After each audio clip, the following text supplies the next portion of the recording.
Shalom Pak Yusuf. Haleluya. Apa kabar Ibu Aslinda? Halo. Ya. Ini kelihatannya agak lemot nih sinyalnya ya. Ibu Aslinda bisa dengar saya? Halo. Dengar Pak Yusuf? Oh ya. Jelas Pak. Oke. Tadi agak terputus sedikit. Apa kabar Ibu?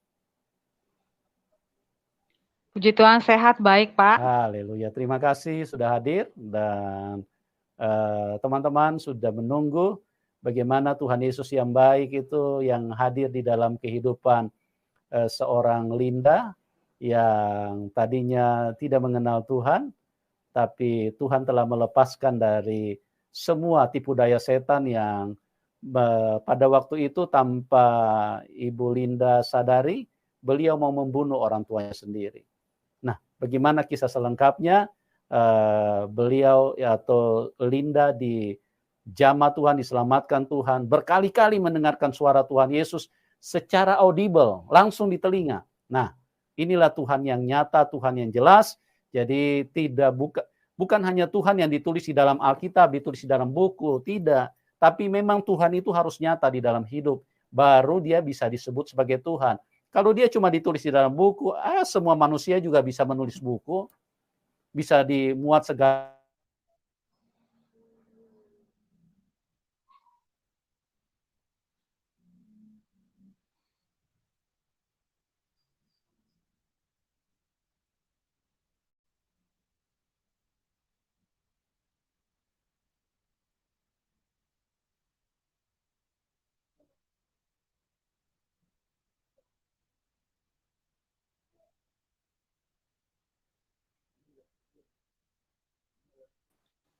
Ya, sebentar ya teman-teman ya. Mbak Linda masih dengar suara saya? Masih dengar Pak Rey? Iya, tadi sempat terputus. Bisa diulang. Sebentar ya teman-teman. Oke, Mbak Linda, teman-teman sorry nih tadi sinyal ini sempat drop. Iya, namanya juga produk manusia ya, naik turun, sebentar stabil, sebentar hang-hang, ya itulah produk manusia. Beda dengan produk Tuhan. Makanya yang tidak berubah itu hanya Tuhan Yesus Kristus. Kalau manusia berubah-berubah dia, ya. Bahkan produknya pun, jangankan produknya, dirinya sendiri berubah-berubah. Hari Senin baik, hari Selasa bisa darah tingginya kumat, ya. Apalagi hari Rabu bisa nanti dia pukul orang. Itulah manusia, ya. Jangan bilang lagi cuma produknya. Ya, Mbak Linda bisa dengar saya? Dengar jelas Pak Yusuf. Ya, haleluya, luar biasa sekali. Ya, oke Mbak Linda, saya pikir saya tidak perlu terlalu panjang lagi karena Mbak Linda sudah hadir dan saya persilakan untuk menceritakan langsung apa yang telah terjadi. Bagaimana Tuhan hadir di dalam hidup Mbak Linda. Tentu dimulai dari latar belakang dulu ya Mbak, supaya orang jelas bagaimana Mbak Linda bisa kenal Tuhan. Silakan, waktu dan tempat saya persilakan. Baik, selamat malam semua. Salam sejahtera buat kita semua. Saya mau bersaksi bagaimana Tuhan Yesus menyelamatkan saya. Sebelum saya mau bersaksi panjang, di awal saya tidak ada niat ingin menceritakan keburukan agama sebelumnya atau menjelekkan agama sebelumnya, tidak. Tapi saya ingin menceritakan bagaimana perjalanannya sampai Tuhan menyelamatkan saya. Awalnya papa saya dari Minang, ibu saya dari Minangkabau, dari Batu Sangkar, papa saya dari Bukit Tinggi. Papa saya seorang latar belakang kepribadian didikan tentara Jepang. Jadi wataknya keras. Kalau mama saya biasa, seorang ibu rumah tangga biasa. Papa saya itu keluarga yang suka sekali bermain dengan dukun, okultisme. Karena dari keturunan nenek moyang kita, selain dari agama yang Islam, ketat, rajin, sholat gitu ya, tapi mempercayai okultisme itu pun boleh, tidak dilarang. Jadi kalau sesuatu yang tidak bisa saat kita sholat, papa saya bisa ngizinin kita pakai okultisme gitu. Terus papa saya itu selalu doktrin. Saya pribadi anak pertama, kita beradik 4 bersaudara. Jadi papa saya selalu mendoktrin ke kita berempat itu jangan pernah bergaul dengan orang di luar Muslim. Sekali lagi maaf, tidak ada maksud menjelekkan karena ini histori saja. Tidak boleh bergaul sama di luar non-Muslim. Orang yang tidak percaya Allah itu orang kafir, haram. Orang yang berada di kerak neraka paling bawah gitu kan. Sementara kita orang-orang yang percaya Allah itu orang yang surga paling atas. Papa saya selalu berkata begitu. Jadi hari-hari saya itu selalu sholat, ngaji, pagi sekolah, siang pulang sekolah ngaji, terus sore lagi ke tempat perkumpulan di sekitar rumah itu ada ya pengajian-pengajian gitu waktu kita zaman-zaman anak-anak gitu dikumpulin gitu kan. Maghrib sholat lagi belajar gitu. Seperti gitu hari-hari dari Senin sampai Minggu. Tidak luput dari kehidupan rutinitas kita sebagai orang yang beragama. Tapi papa saya punya kebiasaan hal yang tidak sesuai gitu.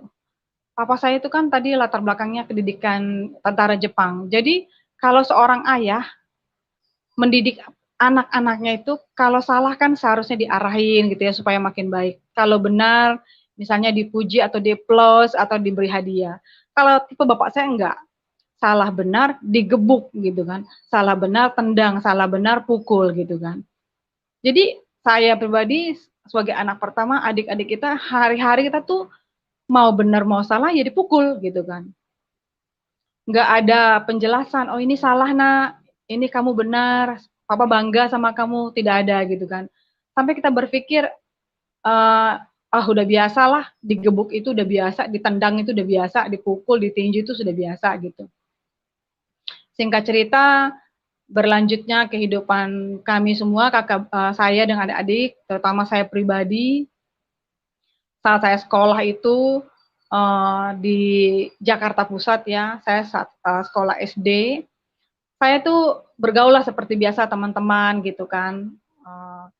Cuma karena udah sering didoktrin, jadi saya tidak bergaul. Ada teman-teman yang Kristen, saya jauhi, saya tetap bergaul sama yang ada di sekolah. Tapi kan kita tidak ingat itu Kristen atau Islam gitu kan.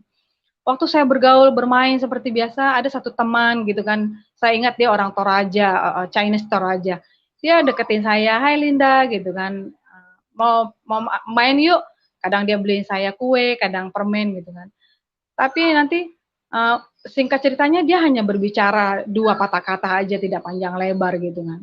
Dia bilang, "Linda, Tuhan Yesus mengasihimu," gitu kan. Saya mah abaikan aja.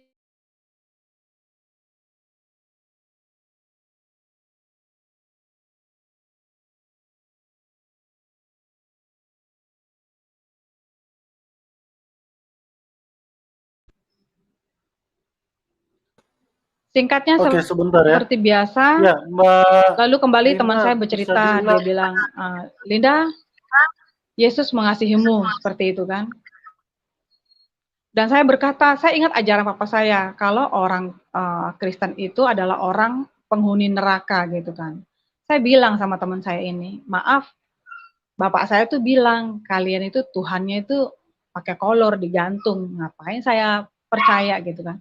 Teman saya cuma bilang, "Gak apa-apa Linda, Tuhan Yesus mengasihimu," gitu kan. Terus saya abaikan, saya pergi gitu, saya tinggal. Nah, selama saya dipukulin papa gitu ya hari-hari, bener salah gitu, main apa gitu, namanya kita anak-anak gitu ya. Saya keluar itu bersama teman-teman mencari kegembiraan, diterima, tertawa gitu kan. Walaupun pulangnya tetap kembali ngalamin hal-hal yang tidak enak gitu, digebuk lagi gitu kan. Yang kadang saya juga nggak paham, udah benar masih digebuk, salah digebuk gitu kan. Jadi nggak enak gitu kan. Kelas 6 itu saya pindah langsung kita ke daerah Cipulir. Itu waktu itu saya tamat SD kelas 6, saya pindah ke daerah Cipulir. Saya pindah ke daerah Cipulir, saya hidup di dengan lingkungan baru, di mana lingkungan itu di daerah Cipulir, Jakarta Selatan itu rupanya daerah itu zamannya saya itu kelas 1 SMP itu daerah-daerah yang ada narkobanya, ada teman-teman yang bisa memberi kepuasan, teman-teman yang bisa memberi kenyamanan, teman-teman yang bisa nerima saya gitu kan dengan kondisi yang di rumah. Di kondisi yang di rumah yang membuat saya tidak nyaman gitu kan, yang membuat saya tidak enak. Singkatnya, saya bergaul dengan teman-teman yang notabene narkoba, alkohol, seks bebas, pesta pora gitu kan. Kita dapat uang itu bukannya buat beli makan tapi buat happy-happy sama teman-teman. Dan waktu berjalan terus saya menikmati hal itu. Zaman saya itu SMP itu narkobanya itu yang saya ingat tuh Nipam, Cimeng, Pil BK gitu ya. Itu zaman saya SMP. Walaupun kadang saya di dalam hati kok nggak enak gitu ya. Tapi saya nyaman, saya diterima, saya nggak digebuk di sini, saya diakuin gitu kan. Saya dihargain bersama mereka, walaupun itu terlarang semua. Dibandingin saya di rumah bersama keluarga, ada keluarga lengkap, tapi saya digebukin gitu. Saya nggak dihargain, saya nggak dianggap seperti anak tapi digebukin gitu kan. Bener salah digebuk gitu kan. Dan saya lakukan itu sampai saya mau tamat Eptanas SMP itu mau menuju ke SMA gitu kan. Singkatnya di tengah jalan saya melakukan pesta pora, mabok, merokok gitu kan, alkohol. Sampai jahatnya saya itu saya takut ketangkep polisi. Saya ngejebak temen. Saya lempar itu pil BK Nipam itu ke teman saya nggak mau tangkap polisi karena kalau saya ditangkap polisi, saya pulang, bapak saya datang, pasti saya digebugin gitu kan. Nggak berbuat begitu aja saya digebugin gitu. Sesudah itu saya pulang bebas, nggak aman dari polisi gitu kan. Teman saya diangkut polisi. Pas saya mau Eptanas itu sudah mau selesai, mau ngambil ijazah, orang tua itu dapat panggilan dari sekolah. Apa saya dapat surat datang. Saya juga udah takut nih, waduh, saya tahu, kesalahan saya uang sekolah habis dipakai buat pesta-pesta pora, beli-beli obat terlarang itu kan. Saya pakai sama teman-teman gitu ke bioskop gitu. Pergi kemana yang penting happy-happy gitu kan. Saya bingung nih, saya juga takut, tapi saya hadapin. Walaupun saya ujung-ujungnya pasti akan mengalami lagi risiko digebukin lagi kan. Waktu saya dipanggil bapak saya, Linda ini surat dari sekolah datang. Kemana uang sekolah kamu gitu kan. Kok ini ada berita kamu tidak pernah bayar sekolah sekian lama ini. Saya nggak berani jawab jujur Bapak Ibu. Saya hanya bilang, beli kado temen Pak. Bapak saya berpikir, beli kado teman setiap bulan dengan uang sekolah yang segini banyak habis. Enggak jawab jujur aja saya sudah habis digebukin. Apalagi kalau saya jawab jujur, saya beli narkoba, beli rokok gitu, beli alkohol gitu ya. Makin habis saya kan. Jadi saya abaikan aja, saya tetap bilang saya beli kado temen buat jajan, dah saya terimalah digebukin lagi gitu dengan cara bapak saya menghantam saya kepada diri saya sendiri. Malam itu saya digebukin, saya disuruh tidur, tapi saya sakit hati. Sakit hatinya gini, aku digebukin udah kayak orang penjahat kakap gitu ya, sakit badan saya. Saya dendam banget gitu kan.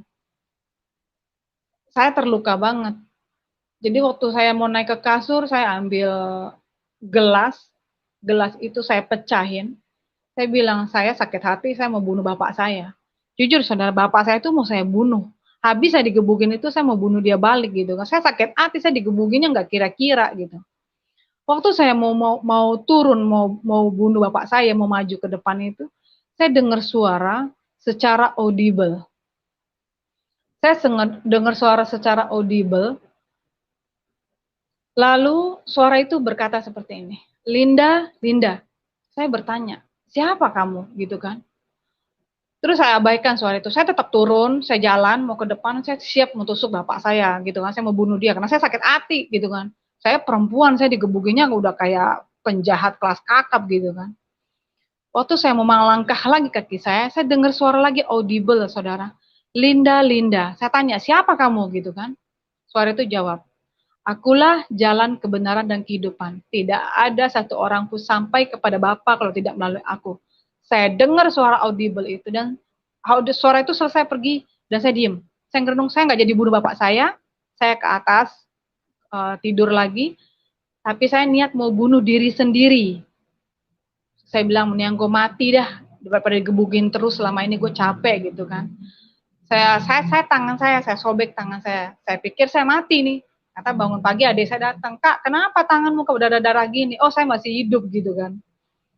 Udah selesai saudara. Itu kejadiannya Sabtu malam Minggu. Hari Minggu pagi, bapak saya pergi ke adat Minangkabau kan. Seperti biasa, kalau orang Minangkabau itu ada acara perkumpulan adat gitu. Bapak saya bilang, kamu jangan pergi kemana-mana, kamu di rumah, nggak bisa keluar rumah gitu kan. Saya bilang, baik, saya nggak main. Saking saya masih kesel, ingat semalam saya digebukin gitu ya. Saya masih terluka, saya masih gondok gitu di hati saya. Saya setel TV Bapak Ibu, saya setel TV. Begitu TV itu saya nyalain, langsung saya lihat Pak Gilbert Lumendong. Kalimat yang sama yang saya dengar sebelumnya itu dari teman saya. Dia berkata yang sama. Tuh Shalom, Tuhan Yesus mengasihimu. Shalom, Tuhan Yesus menyelamatkan jiwamu. Saya berpikir, siapa sih Yesus? Kok Yesus mengasihi saya? Kok Yesus mau menyelamatkan jiwa saya? Siapa sih Yesus? Itu yang jadi pertanyaan saya. Singkat cerita saya dengerin Pak Gilbert itu bicara di TV. Pak Gilbert bilang, kalau Anda mau didoakan, datang ke Seminari Betel Petamburan lantai 4, GO Studio gitu kan. Saya nggak tahu kenapa Bapak Ibu, padahal saya orang yang sudah didoktrin untuk tidak bergaul dengan orang Kristen gitu ya. Saya nggak percaya gitu kan. Saya langsung nggak tahu kenapa saya catat alamat-alamat tersebut, saya tulis. Lalu itu jadinya hari Minggu. Senin pagi saya sekolah seperti biasa. Selesai sekolah, saya cari alamat tersebut di Petamburan. Saya cari, saya ketemu, pas banget saya berpapasan dengan Pak Gilbert. Saya bilang, Pak, Bapak yang bicara di televisi kemarin, yang berbicara Shalom, Yesus mengasihimu, Yesus menyelamatkan jiwamu, Yesus mengampuni dosamu. Siapa itu Yesus, Pak? Saya berkata begitu, Bapak Ibu. Langsung Pak Gilbert berkata, Ibu, dia tanya nama saya, dengan siapa? Dengan Linda. Baik deh Linda, langsung aja ke lantai 4, temui Pak Richard Surinta, katanya. Saya naik saudara ke lantai 4, dengan tangga itu saya naik. Begitu di depan pintu itu di lantai 4, saya belum masuk nih saudara. Saya berdiri di muka pintu itu, hati saya itu sejuk, tenang, yang belum pernah saya rasain. Kalau sekarang dibilangnya damai gitu ya. Kalau bahasa saya dulu tuh sejuk, tenang gitu. Yang belum pernah saya rasain. Terus saya ketok, Assalamualaikum gitu kan. Ya, saya taunya Assalamualaikum gitu ya. Assalamualaikum Pak. Saya disuruh Pak Gilbert cari Pak Richard Surinta gitu kan. Dia buka pintu, mari masuk deh gitu. Dengan siapa? Saya dengan Linda Pak. Saya disuruh Pak Gilbert cari Pak Richard Surinta.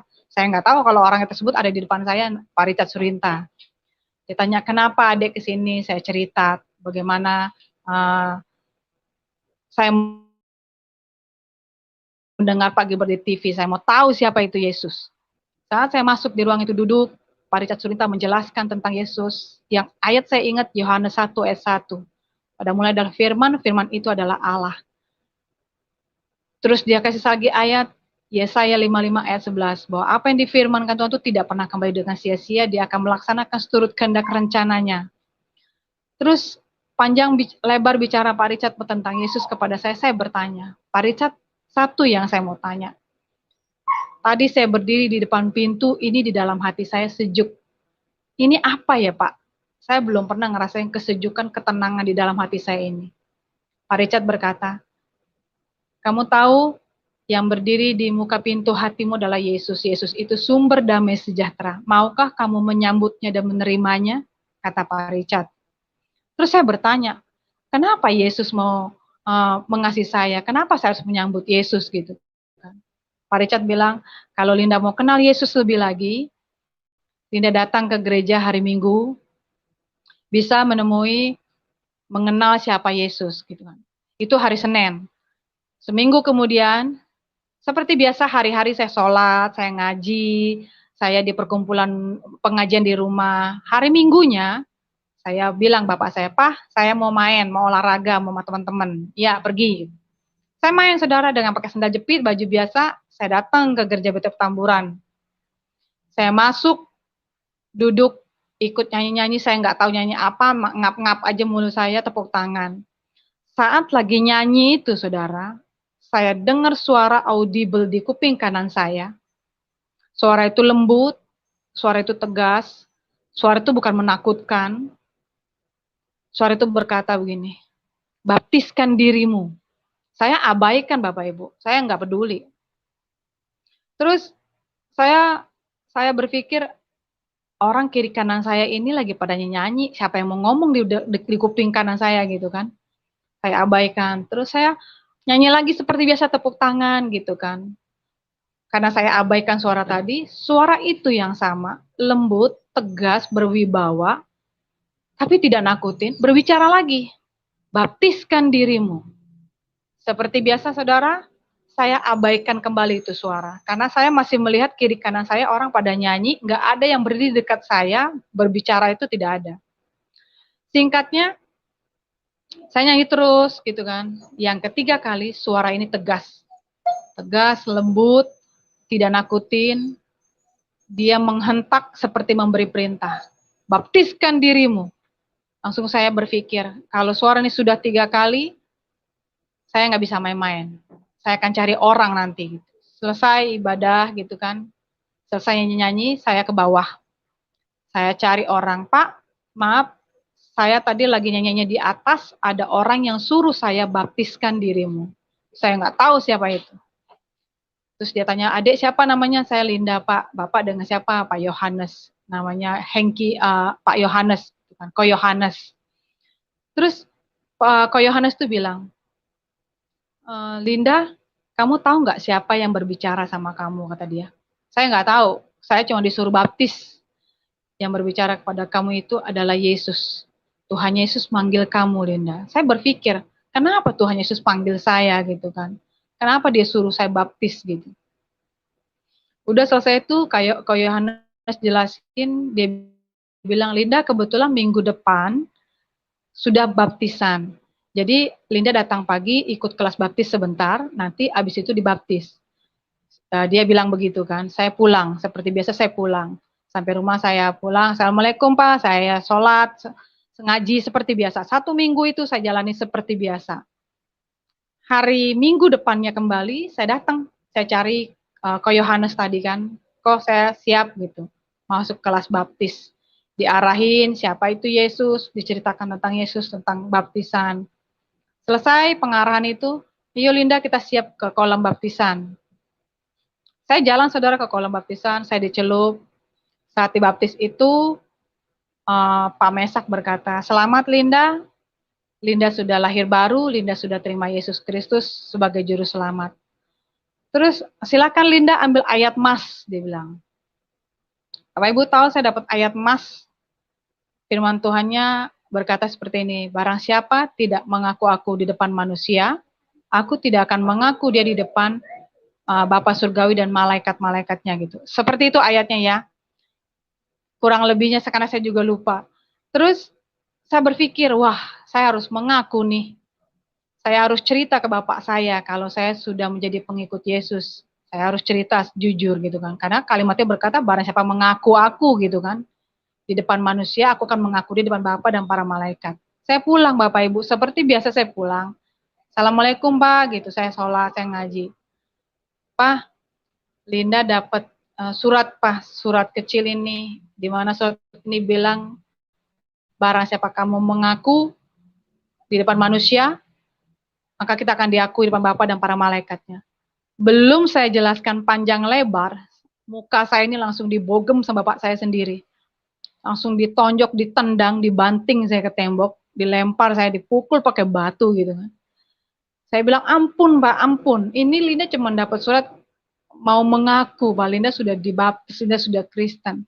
Bapak saya teriak, kafir, anak, maaf saudara ya, anak setan kata dia, anak kafir kata dia, penghuni neraka, udah dibilangin jangan deketin orang Kristen, sekarang jadi orang Kristen kata dia, jadi penghuni neraka kata dia.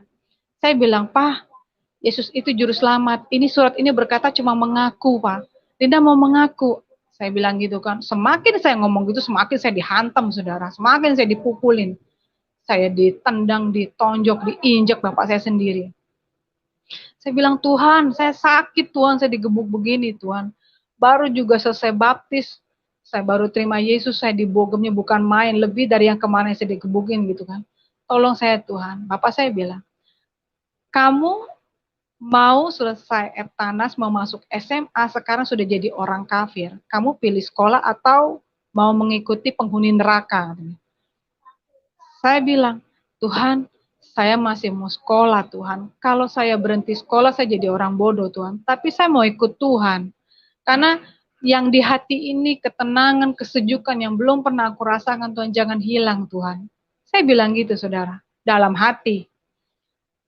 Jadi bapak saya tanya, kamu pilih sekolah atau pilih Yesusmu yang beranak pinak itu, kata bapak saya kan. Gak tahu kenapa ya. Saya nggak pernah berpikir apa yang mau saya pikirin. Saya udah mentok karena udah digebukin gitu, nggak ada pikiran lagi, saudara. Langsung tiba-tiba di kepala saya ini seperti muncul ide, terus seperti ada yang ngomong di hati saya. Kamu tetap sekolah, tetap sholat, tapi hatimu kepada Yesus gitu kan. Itu damai, saudara. Tiba-tiba muncul saya, ting, ide gitu kan. Saya bilang, Pak, saya mau sekolah. Bapak saya bilang, oke sekolah, tapi kamu balik ke Islam. Kamu tidak lagi ikutin kafir, tidak lagi penghuni neraka. Saya jawab gini, Papa, saya mau sekolah, saya tetap sholat ngaji, itu aja, nggak menolak Tuhan lagi gitu, enggak. Terus saya bilang, Tuhan, saya akan ikutin petunjuk ini, Tuhan. Saya seperti biasa, saudara, selesai digebukin itu, saya sholat, saya ngaji gitu kan. Saya bilang, Tuhan, ampuni saya, Tuhan. Walaupun saya digebukin sesakit ini, tapi tidak seperti kemarin saya dendam mau bunuh bapak saya sendiri gitu kan. Dan itu ada kesejukan di hati saya. Waktu saya digebukin itu, saudara, saya tetap tenang, sejuk gitu kan. Hati saya nyaman gitu kan. Walaupun tubuh ini sakit, saudara, sakit banget, udah bonyok digebukin gitu kan, udah pasrah. Lalu waktu saya sholat, ruku, sujud gitu kan, saya bilang, Tuhan Yesus ampuni saya. Saya ngaji. Bapak saya di dekat saya dengerin saya, apakah saya benar baca Al-Quran, apakah saya berucap Al-Quran atau tidak gitu kan. Saya sebutin Bismillahirrahmanirrahim gitu kan. Saya sebut depan bapak saya dengar, oh dia masih ngaji gitu. Nah, terus saya sujud, saya sholat ditungguin bapak saya, saudara. Saking udah takutnya saya jadi penghuni neraka gitu kan. Udah selesai saya ngaji, saya tetap ke pengajian di sekitar rumah seperti biasa. Tapi hari Minggu, saudara, saya pergi ke gereja Petamburan lagi. Karena saya nggak mau berhenti di situ, saya masih ingin tahu siapa itu Yesus kan. Seperti pesan Pak Richard, kalau mau kenal Yesus, datang gitu kan, ibadah gitu. Saya datang seperti biasa, saudara. Saya lakukan terus itu sampai menjelang SMA kelas 3. Saya sholat, saya ngaji, saya ruku, saya bertemu teman seperti biasa. Seperti biasa juga ya, kalau salah digebuk seperti gitu, itu mah udah makanan umum. Yang penting di hati saya damai, tenang, tidak lagi takut. Gitu kan. Dan saya udah tinggalin itu narkoba, free sex gitu kan, alkohol, saya udah tinggalin. Saya udah nggak bergaul begitu lagi. Yang saya hanya mau jaga kedamaian di hati ini gitu kan. Seperti biasa saya lakukan.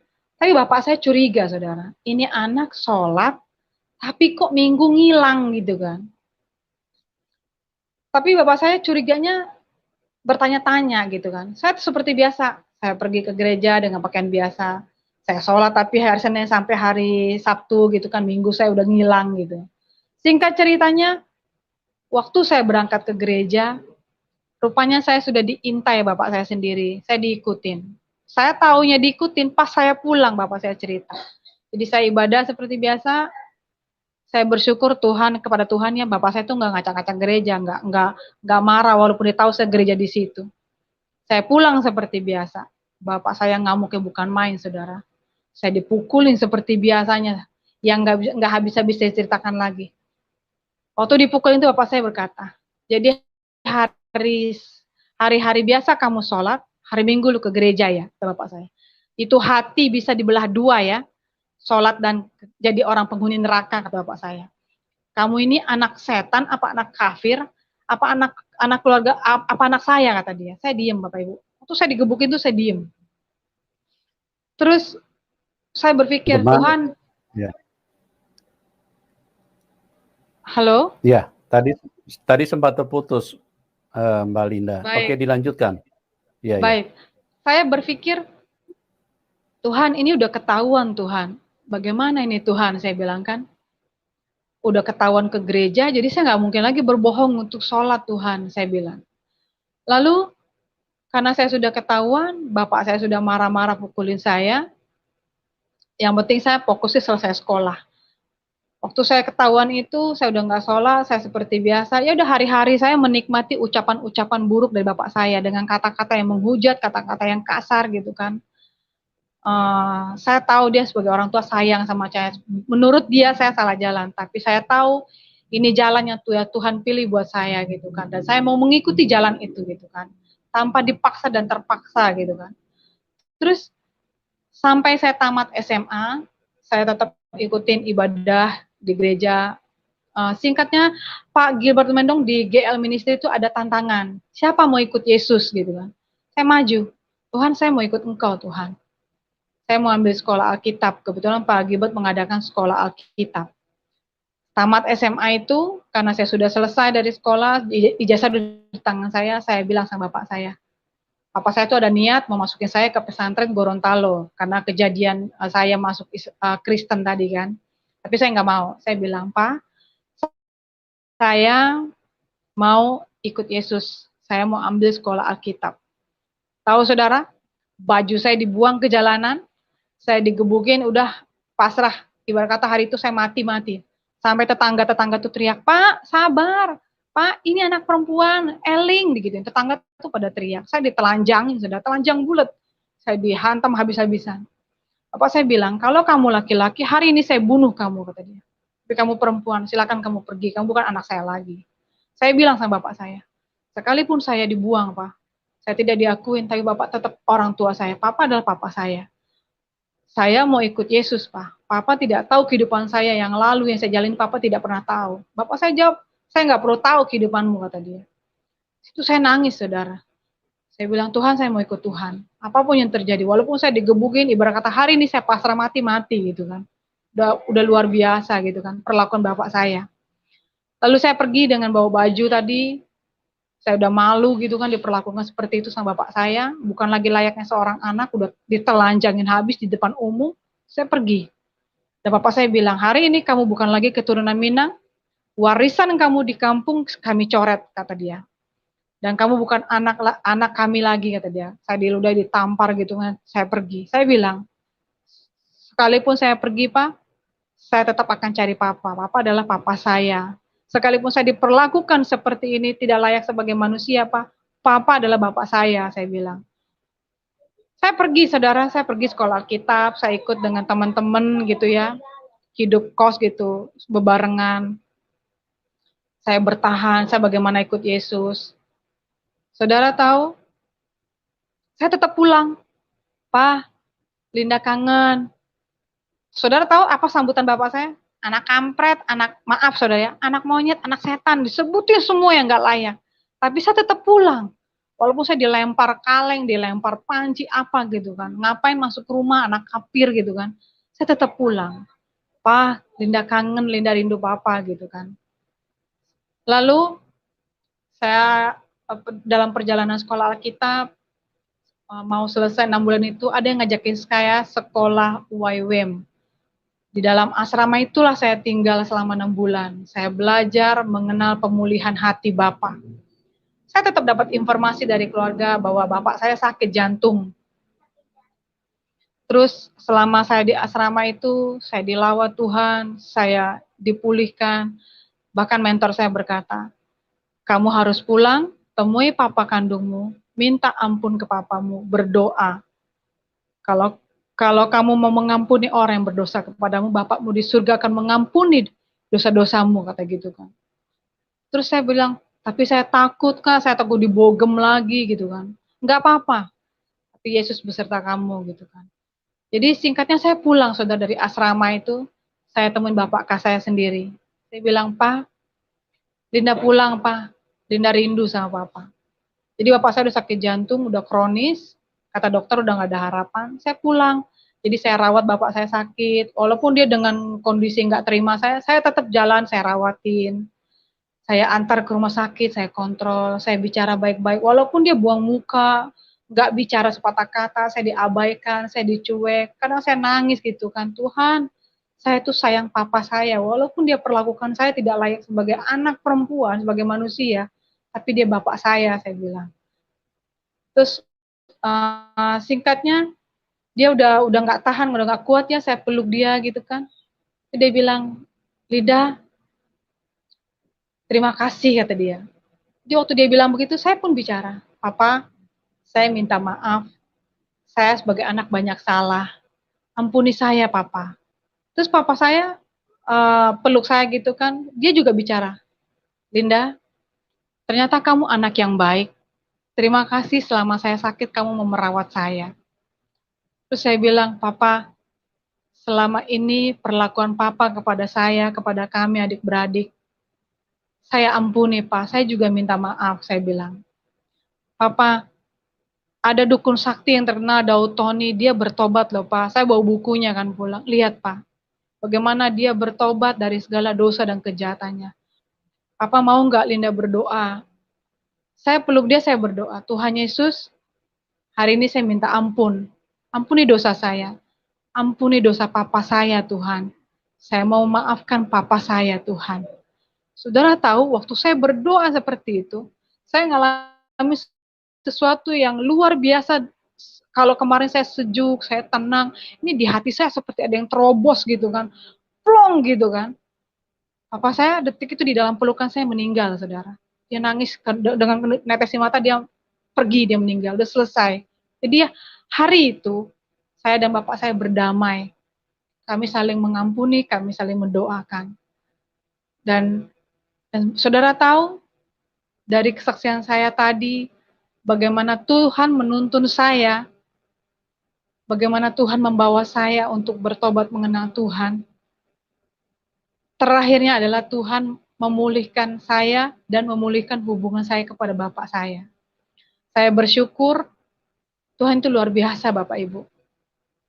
Apa yang saya alami dari narkoba, free sex, alkohol, dilecehkan, hampir diperkosa. Tapi saya orangnya mengabaikan, tapi Tuhan tidak pernah abaikan saya. Tuhan terima saya. Dan saya berterima kasih buat malam hari ini, biarlah kesaksian saya memberkati Bapak Ibu semua. Terima kasih, Yesus berkati, Yesus mengasihi kita semua.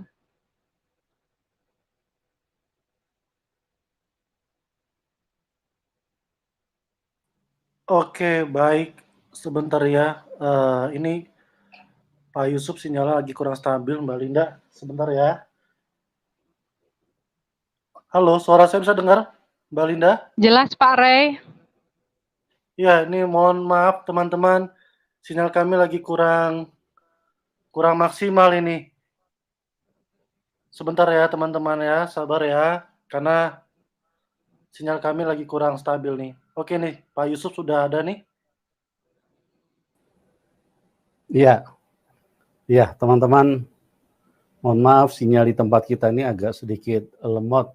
Dari tadi naik turun ya. Oke, kita sudah puji Tuhan bisa terhubung kembali.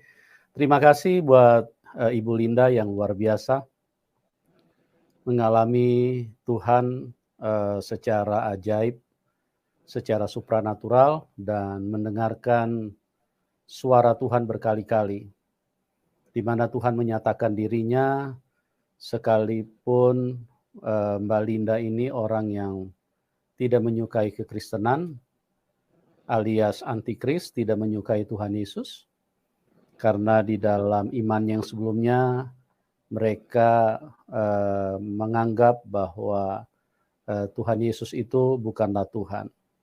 Dan itulah kenyataannya bahwa Tuhan Yesus adalah Tuhan yang benar, yang turun ke dalam dunia untuk menyelamatkan hidup manusia. Ya, seperti yang saya katakan tadi, Tuhan Yesus itu bukan datang hanya untuk mengampuni dosa. Ya, banyak orang yang salah berpikir. Orang berpikir di dalam kebodohannya Masa Tuhan harus mati untuk mengampuni dosa kita? Sekali lagi saya kasih tahu, ini bahasa-bahasa yang memang telah berurat akar, telah berlarut-larut, karena setan ini membodohi terus manusia. Jadi mereka menganggap bahwa Tuhan turun ke dalam dunia itu hanya untuk mengampuni dosa. Tidak. Tuhan turun ke dalam dunia itu yang utama itu menyelamatkan kita dari tangan setan, melepaskan kita dari tangan setan. Karena kalau kita ada di tangan setan, kita tidak bisa masuk surga, tidak bisa selamat. Soal pengampunan dosa itu bagian selanjutnya. Ya, karena saya mau beritahu kepada kita, dengar baik-baik teman-teman yang mungkin belum paham ya. Tanpa kita minta ampun pun kita sudah diampuni. Kita lihat ini Ibu Linda. Dia hidupnya sangat hancur-hancuran. Hidupnya tadi dia sudah katakan bahwa sangat rusak. Tidak minta ampun pun Tuhan kasihi kok.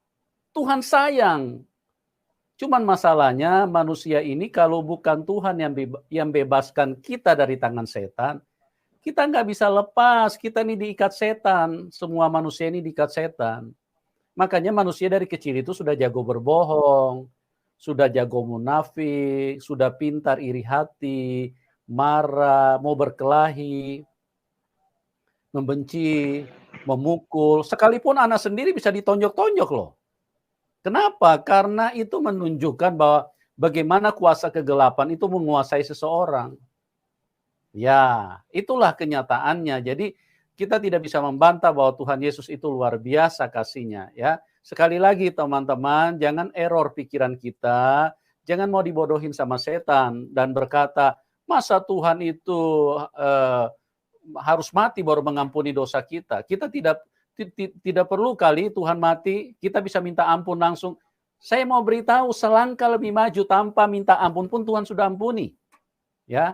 Sejak kapan Ibu Linda minta ampun? Tidak ada. Dia lagi hidup di dalam kekotoran, kenajisan, tapi Tuhan datang menyelamatkan dia.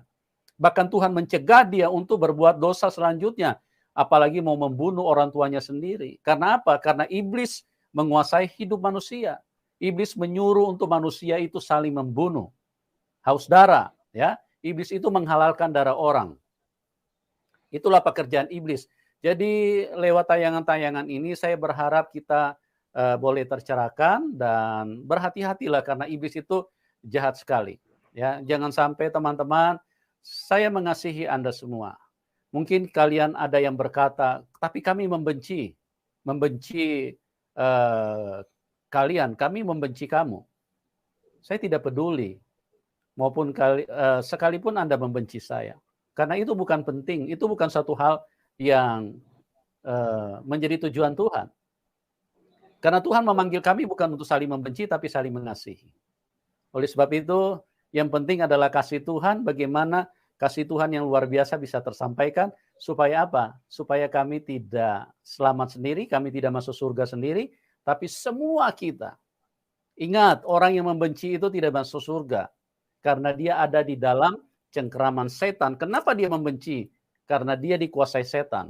Ya, sehingga yang ada di dalam pikirannya jengkel, hati panas, itu yang terjadi sejak dari semula bagaimana iblis sudah merusak hidup manusia. Oke, Mbak Linda, terima kasih luar biasa sekali apa yang Anda bagikan pada malam hari ini, dan izinkan saya sedikit bertanya, kira-kira dalam perjalanan kehidupan iman Mbak Linda setelah percaya Tuhan Yesus, tentu tidak sedikit tantangan yang dihadapi. Nah, kira-kira tantangan yang terberat yang pernah Mbak Linda hadapi itu seperti apa setelah ikut Tuhan Yesus? Kalau dari orang tua tadi kan sampai diusir, sampai dikatakan tidak dapat harta warisan.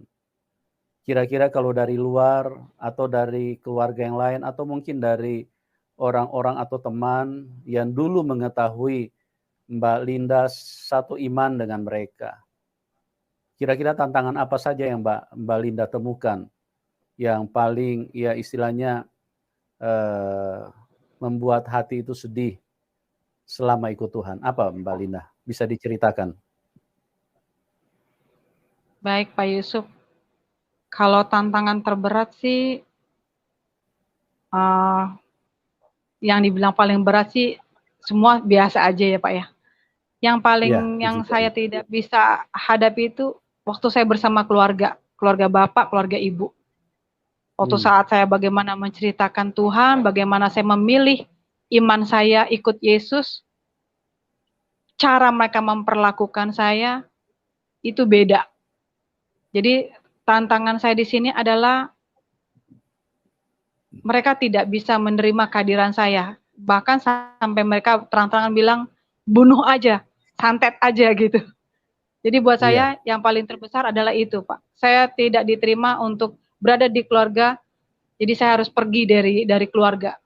Kalau selama di lingkungan saya berada saat ini, welcome gitu kan. Di keluarga yang paling berat. Mereka maunya saya tetap balik ke Muslim, atau kalau perlu hatinya ini kalau orang Islam itu seperti paman saya bilang, hatinya itu dibawa ke dukun sakti, diputihkan lagi dari semua kuasa-kuasa setannya Kristen katanya gitu. Dan saya jelaskan ke mereka bahwa saya memilih ikut Yesus bukan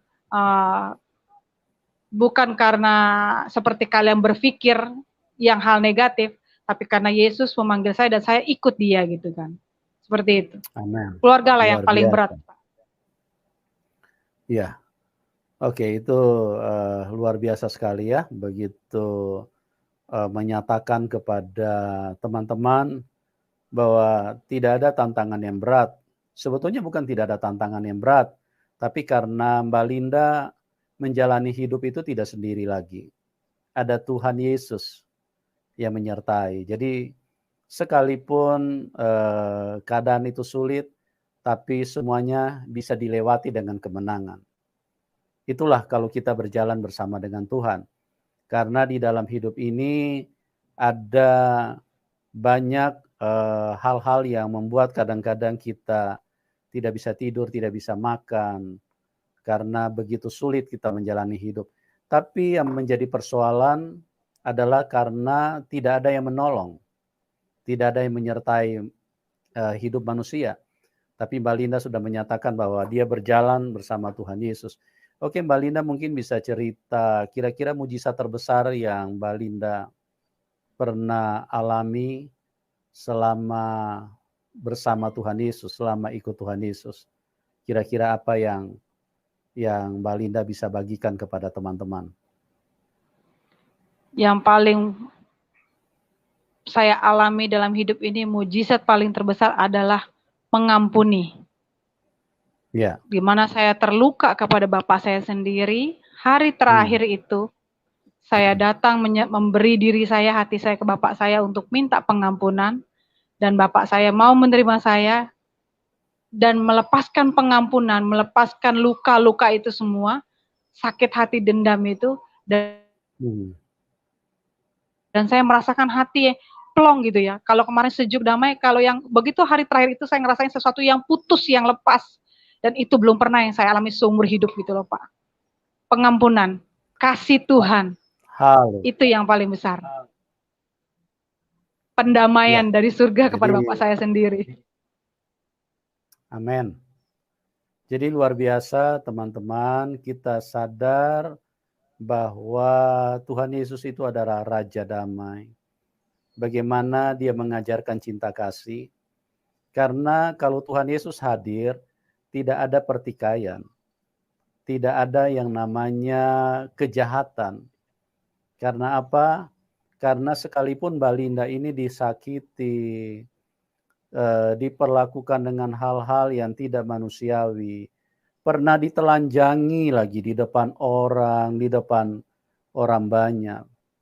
Tapi kita melihat bagaimana Tuhan Yesus itu hadir, dan inilah firman Tuhan. Jadi ini bukan hanya huruf-huruf, tapi terbukti. Karena Tuhan Yesus berkata, ampunilah musuhmu, kasihilah musuhmu, ampunilah musuhmu.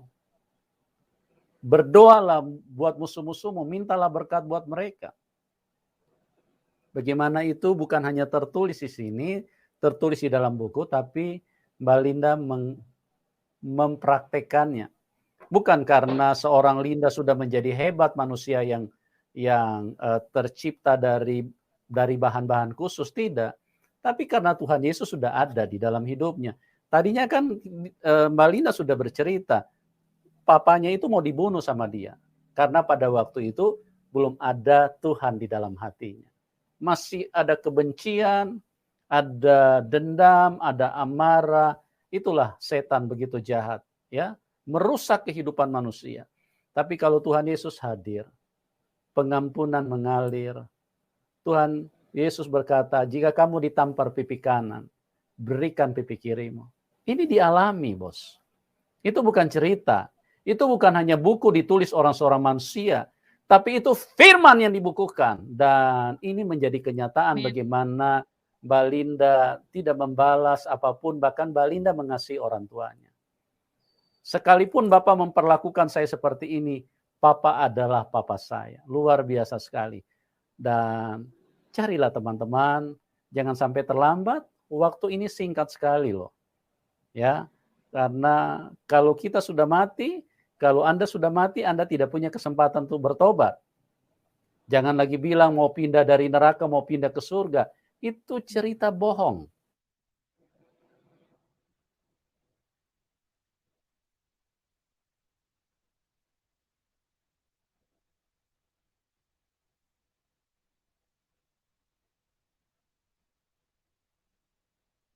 Iya, mohon maaf teman-teman, Mbak Linda. Iya, Masih Pak bisa Ray. dengar saya? Jelas, ya, nih, Pak. ada gangguan lagi nih. Sorry ya teman-teman, sebentar ya. Ini lagi ada gangguan lagi nih, sebentar ya. Sebentar ya.